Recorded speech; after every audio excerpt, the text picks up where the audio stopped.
ఏపీలో ఈసారి పోలింగ్ ఎలా జరుగుతుంది? భారీ నంబర్ నమోదవుతుందా అంటే రాజకీయాల శైలి చూస్తుంటే అది అనిపిస్తుంది.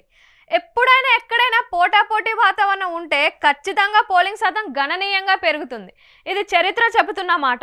అలాగే ఒక ప్రభుత్వం మీద వ్యతిరేకత హెచ్చుగా ఉన్నా లేక ఒక ప్రభుత్వం మీద కానీ పార్టీ మీద కానీ అభిమానం ఎక్కువగా ఉన్నా కూడా పోలింగ్ రికార్డులు తిరగరాస్తుంది. దానికి తోడు ఎన్నికల సంఘం అధికారులు ప్రజలలో చైతన్యం కలిగించడం, స్వచ్ఛంద సంస్థలు అలాగే ఇతర నోడల్ ఏజెన్సీలు కూడా ఓటింగ్ గురించి దాని ప్రాధాన్యత గురించి ప్రజలను చైతన్యపరిచిన తీరును బట్టి కూడా ఓటింగ్ పెద్ద ఎత్తున నమోదవుతుంది. గడిచిన 2-3 ఎన్నికల బట్టి చూస్తే దేశంలో కానీ పలు కీలక రాష్ట్రాల్లో కానీ సగటు పోలింగ్ శాతం 70కి మించి ఉంది.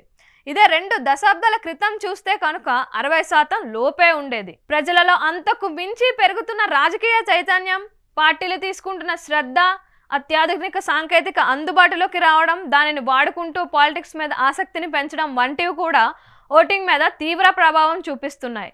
ఇదిలా ఉంటే ఏపీలో ఈసారి పోలింగ్ శాతం పెరగాలని రాష్ట్ర ఎన్నికల సంఘం సకల చర్యలు తీసుకుంటోంది.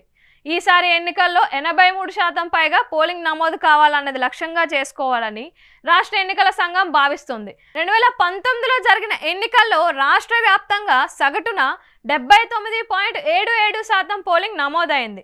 ఇక అప్పట్లో జాతీయ స్థాయిలో చూసుకుంటే కనుక 69% పోలింగ్ నమోదైంది. మరి పాత వివరాలనే తీసుకుంటే 2019లో పోలింగ్ శాతమే ఎక్కువ అని అనుకుంటే దాన్ని మించి ఈసారి జరుగుతోంది అని ఎన్నికల సంఘం అధికారులు కూడా అంటున్నారు. ఏపీలో వైసీపీ ఓట్ బ్యాంక్ గట్టిగానే ఉంది. అలాగే విపక్ష తెలుగుదేశం ఓట్ బ్యాంక్ కూడా పటిష్టంగా ఉంది. జనసేనకు కూడా కొత్తగా మంచి ఓట్ షేర్ దక్కే ఛాన్స్ ఉంది అని అంటున్నారు. ఇలా పోటాపోటీగా పార్టీలు అన్ని కలిసి తమ అభిమానులను, సానుభూతి పరులను పోలింగ్ కేంద్రాల వద్దకు తీసుకురావడం ఖాయం. ప్రతి ఓటు ఈసారి కీలకం అవుతుందని విశ్లేషకులు చెబుతున్నారు. దాంతో ఎవరికి వారు కష్టపడతారో అన్నది తెలుస్తోంది. దాంతో పాటుగా గతం కంటే ఈసారి విద్యావంతులు, చదువరులు కూడా ఓట్లు వేయడానికి క్యూ కడుతున్నారు అని అంటున్నారు. గత ఏడాది మార్చిలో జరిగిన ఎమ్మెల్సీ ఎన్నికల్లో అది రుజువు అయింది అని గుర్తు చేస్తున్నారు. మొత్తం మీద చూసుకుంటే ఈసారి 80%కి పైగా పోలింగ్ జరిగితే మాత్రం అది సంచలన ప్రజా తీర్పునకు దారితీస్తుందని అంటున్నారు.